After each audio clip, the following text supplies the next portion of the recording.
السلام علیکم ناظرین، میرا نام محسن نذیر اور آپ دیکھ رہے ہیں ہمارا یوٹیوب چینل۔ پچھلے 12 گھنٹے میں جو ہم ڈیولپمنٹس ہوئی ہیں اس حوالے سے تفصیل سے بات کرتے ہیں، اور آنے والے چند گھنٹوں کے اندر جو ہم ڈیولپمنٹس ہونے جا رہی ہیں اس حوالے سے بھی جو ہے وہ تفصیل سے بات کرتے ہیں۔ ناظرین، آج 1 سال مکمل ہو گیا ہے 8 فروری کے الیکشنز کو، اور آج کے دن جو ہے وہ پی ٹی آئی نے آج کے دن کو یوم سیاہ کے طور پر جو ہے وہ منانے کا اعلان بھی کیا ہوا ہے، اور اس کے علاوہ پی ٹی آئی نے احتجاج اور جلسے کی بھی کال دی گئی ہے۔ اس کے اوپر بھی جو ہے وہ تفصیل سے بات کرتے ہیں، اور اس کے ساتھ ساتھ فیصل چودھری صاحب جو عمران خان صاحب کے وکیل ہیں، گزشتہ ولاگ میں نے آپ کو بتایا تھا کہ ان کو جو ہے وہ حراست میں لے لیا گیا، تو اب جو ہے وہ ان کو رہا کر دیا گیا ہے، اور رہائی کے بعد انہوں نے کچھ گفتگو بھی کی ہے، تو اس کے اوپر بھی جو ہے وہ تفصیل سے بات کرتے ہیں۔ لیکن سب سے پہلے جناب آغاز کر لیتے ہیں، گزشتہ ولاگ میں ہم نے تھوڑی سی بات کی تھی قذافی اسٹیڈیم کے رینوویشن کے حوالے سے، اور ایک بڑی رنگا رنگ تقریب جو ہے وہ کل رات کو وہاں پر اس کا انعقاد کیا گیا، اور افتتاحی تقریب میں جناب وزیر اعظم شہباز شریف صاحب نے شرکت کی، وزیر اعلیٰ پنجاب مریم نواز صاحبہ وہاں پر موجود تھی، فارمر پی سی بی چیئرمین سارے وہاں پر موجود تھے، ذکا اشرف صاحب، نجم سیٹھی صاحب، رمیز راجہ صاحب وہ بھی وہاں پر موجود تھے، اور بھی دیگر سینئر کھلاڑی جیسے شعیب اختر ہو گئے، اور بھی بڑے بڑے نام جو ہے وہ وہاں پر موجود تھے۔ تو ایک بڑی اچھی تقریب جو ہے وہ بڑی رنگا رنگ تقریب کا جو ہے وہ انعقاد کیا گیا، اور میں 2-3 دنوں سے ایک ہی بات کر رہا ہوں کہ بڑے شارٹ ٹائم کے اندر جو ہے وہ یہ پاکستان نے اچیومنٹ حاصل کی، کیونکہ پاکستان جو ہے وہ کئی سالوں بعد لٹرلی آئی سی سی کا ایونٹ ہوسٹ کرنے جا رہا ہے، اور اتنے شارٹ ٹائم کے اندر قذافی اسٹیڈیم کو جس طرح سے رینوویٹ کیا گیا ہے یہ ایک بہت بڑی اچیومنٹ ہے، اور بڑی اچھی تقریب کا انعقاد جو ہے وہ کل کیا گیا۔ اور ایک جو مجھے بڑی اچھی چیز لگی، جو ورکرز ہیں جنہوں نے وہاں پر کام کیا تھا، تقریباً 1500 کے قریب جو ہے وہ ورکرز ہیں، ان کے لیے جو ہے وہ ظہرانے کا اہتمام بھی کیا گیا، اور محسن نقوی صاحب بھی وہاں پر موجود تھے، ان کی جانب سے ہی کیا گیا، اور وہ بلکہ ان کے ساتھ بھی بیٹھے تھے، تو بڑا اچھا گیسچر دیا گیا، کیونکہ عام طور پر ایسے لوگوں کو جو ہے وہ سائیڈ پہ لگا دیا جاتا ہے جنہوں نے اصل جو حقدار ہوتے ہیں، جنہوں نے یہ ساری محنت کی ہوتی ہے، ایسے لوگوں کو جو ہے وہ سائیڈ پہ لگا دیا جاتا ہے، اور مین بندہ ایک ہی سامنے آ کے جو ہے وہ کریڈٹ لے لیتا ہے۔ لیکن یہ ایک بڑا اچھا گیسچر تھا، ان لوگوں کے لیے ظہرانے کا اہتمام کیا گیا، اور ایک اچھا گیسچر گیا ہے، اور ظاہری بات ہے ان سے جو ہے وہ جو لوگ تھے جنہوں نے کام کیا ان کا مورال بھی ہائی ہوتا ہے، اور خوشی ہوتی ہے ان کو بھی۔ تو یہ ڈیولپمنٹ ہوئی ہے۔ اس کے علاوہ جناب فیصل چودھری صاحب ان کو جو ہے وہ رہا کر دیا گیا، اور میں نے پہلے ہی بتایا تھا کہ عام طور پر جو ہے وہ وکیل زیادہ دیر جیل کے اندر نہیں رہتے، تو فیصل چودھری صاحب نے بلکہ گفتگو کی۔ آج عدالت کے حکم پر بانی پی ٹی آئی سے ملاقات کے لیے پہنچے، لیکن ملاقات نہیں کرائی گئی، ہمیں بانی سے ملنے نہیں دیا گیا، ہم 4 وکلاء تھے لیکن ملاقات نہیں کرائی گئی۔ انہوں نے کہا کہ واپسی پر اڈیالہ جیل کے دروازے پر پولیس اہلکاروں نے چوکی پر بلایا اور 4 وکلاء کو 2.5 گھنٹے تک تحویل میں رکھا، جبکہ جیل کے عملے والے ہمارے ساتھ تعاون کرتے ہیں۔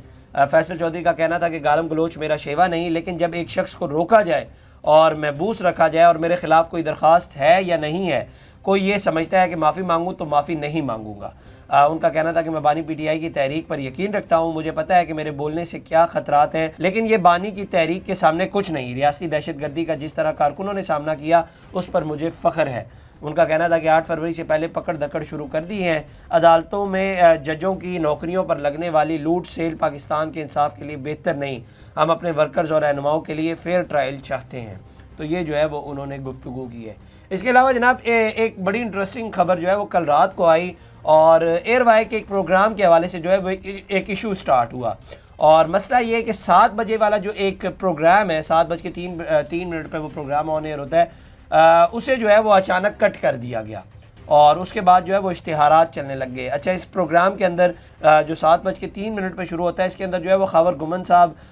چودھری غلام حسین صاحب، حسن ایوب صاحب وہ جو ہے وہ اس پروگرام کے اندر شامل ہوتے ہیں، اور 7:03 پہ یہ پروگرام آن ایئر ہوا، اور 7:09 کے اوپر جو ہے اس پروگرام کو کٹ کر دیا گیا۔ اور اس پروگرام جتنا یہ آن ایئر ہوا اس کے اندر جو ہے وہ ڈسکشن یہی ہو رہی تھی کہ 8 فروری والے الیکشنز میں دھاندلی کس طرح سے ہوئی ہے، اس سے ایک دن پہلے کیا پریڈکشنز کی گئی، یا اس دن کیا کچھ ہو رہا تھا، اسی حوالے سے جو ہے وہ گفتگو ہو رہی تھی۔ تو اس کے بعد جو ہے وہ 7:09 پر جو ہے وہ پروگرام کٹ ہوا، اور اس کے بعد جو ہے وہ اشتہارات چلنے لگ گئے۔ تو 7:22 پر جو ہے وہ قذافی اسٹیڈیم میں جو تقریب چل رہی تھی وہ دکھانے لگ گیا، اور پروگرام جو ہے وہ کٹ کر دیا گیا۔ اچھا، اس کے اوپر جو ہے وہ بعد میں مختلف قسم کی رائے پائی جا رہی تھی، بلکہ مرزا شہزاد اکبر صاحب نے ایک ٹویٹ کیا، انہوں نے لکھا کہ جی تفصیلات کے مطابق چینل کے اندرونی ذرائع کا کہنا ہے کہ پروگرام پہ فارم 45-47 کی دھاندلی ڈسکس ہونا تھی، اور یہ دونوں حضرات آج کھیل کے حقائق بے نقاب کرنے والے تھے۔ اس پروگرام کے ایک اور شخص نے باقی 2 حضرات کے تیور دیکھتے ہوئے اپنے بڑوں کو آپارا فون کر دیا اور خوب بڑھا چڑھا کر چغلی کی۔ پھر کیا تھا کہ فون کھڑکے اور کاروبار آزادی صحافت کے آڑے آ گیا، اور پروگرام کی تار کاٹ دی گئی۔ میں جانتا ہوں کہ آپ ساری گالیاں چغل خور کو دینا چاہیں گے، لیکن یہ تو اس کی کہانی کے باقی کرداروں کے ساتھ زیادتی ہوگی۔ تو یہ جو ہے وہ مرزا شہزاد اکبر صاحب نے ٹویٹ کیا، اور اس کے بعد جو ہے وہ حسن ایوب صاحب جو کہ اس پروگرام کے اندر وہ بھی شرکت کرتے تھے،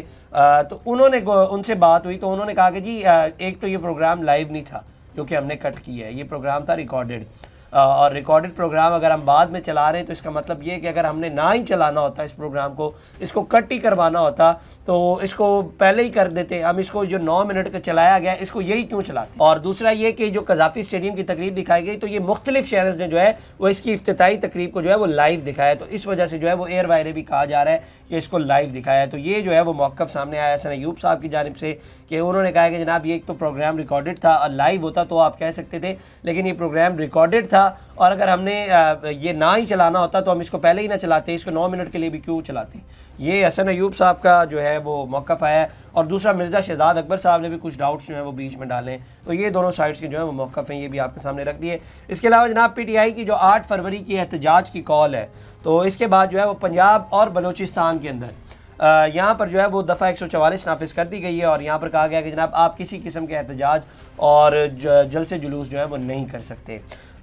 اس کے علاوہ جو پی ٹی آئی کے سیکرٹری اطلاعات سلمان اکرم راجہ صاحب، انہوں نے اعلان کیا ہے کہ ہفتے کو صرف ثوابی میں جلسہ ہوگا، جبکہ تحصیل اور یو سی کی سطح پر احتجاج کیا جائے گا، تاہم انتشار اور ٹکراؤ کا کوئی ارادہ نہیں۔ ایک سوال کے جواب میں انہوں نے کہا کہ گمان تو یہی ہے کہ مولانا فضل الرحمان عوام کے ساتھ کھڑے ہیں، تاہم ان کا کہنا تھا کہ پی ٹی آئی آئین اور عدلیہ کے لیے اصولوں پر کھڑی ہے، جو ساتھ چلتا ہے چلے، ورنہ پارٹی اکیلے ہی آگے بڑھے گی۔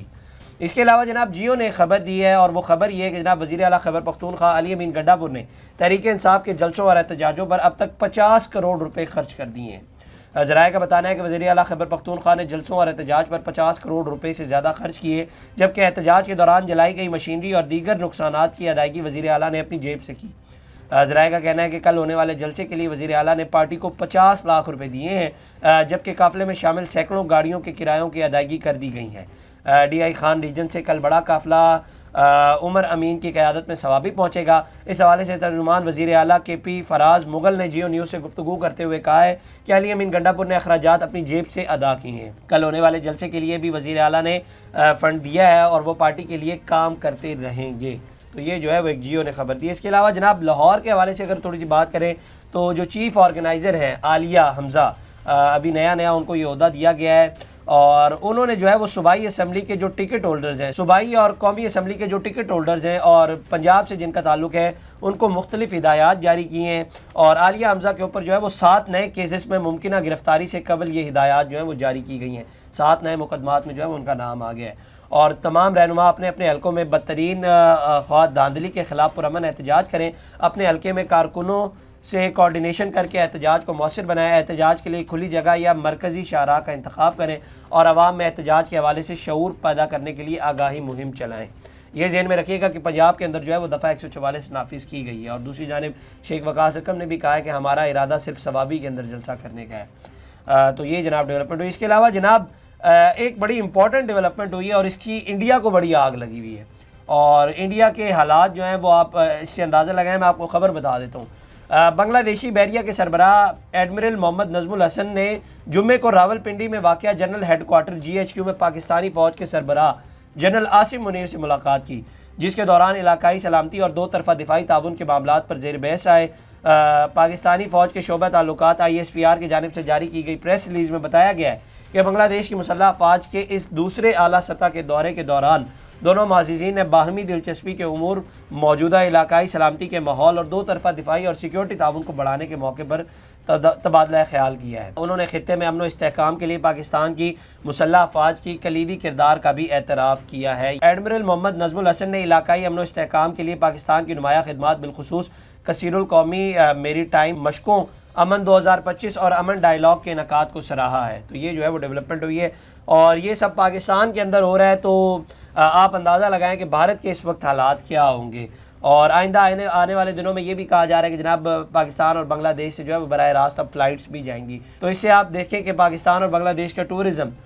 اس کو جو ہے وہ اس کے اندر کتنی نئی ڈیولپمنٹس جو ہے وہ سامنے آئیں گی۔ تو یہ ایک بڑی اچھی جو ہے وہ ڈیولپمنٹس پاکستان اور بنگلہ دیش کے حوالے سے ہو رہی ہیں۔ بھارت کے حوالے سے بات ہو رہی ہے تو جناب بھارت سے خبر آئی ہے، اور NDTV نے یہ خبر دی ہے، اور خبر یہ ہے کہ انڈین امریکن پولیٹیشین ہے